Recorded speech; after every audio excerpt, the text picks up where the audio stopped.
Alors, moi, je suis né au Maroc en 88. J'ai vécu mes 13 premières années là-bas. Oui, exactement.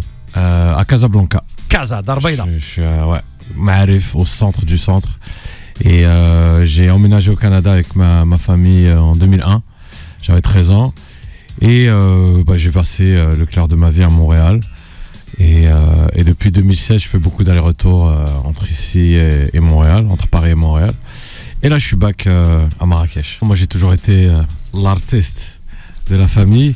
Avant la musique, c'était le dessin. Après, quand la musique est arrivée, moi, j'ai quitté Dessin en l'école. mode urbain, graphe, etc. ou dessin Non, je voulais faire des bandes dessinées.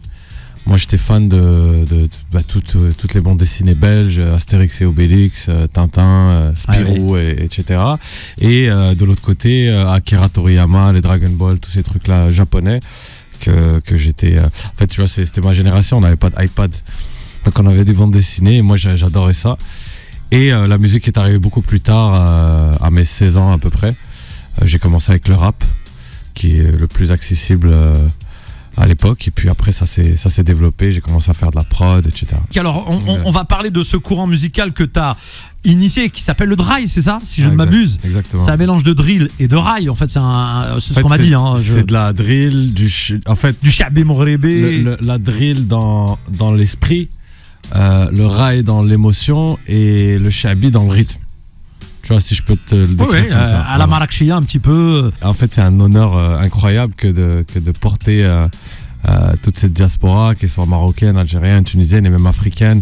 Et au-delà de ça, en fait, je pense que c'est un morceau qui peut parler à tout le monde au-delà de la communauté maghrébine.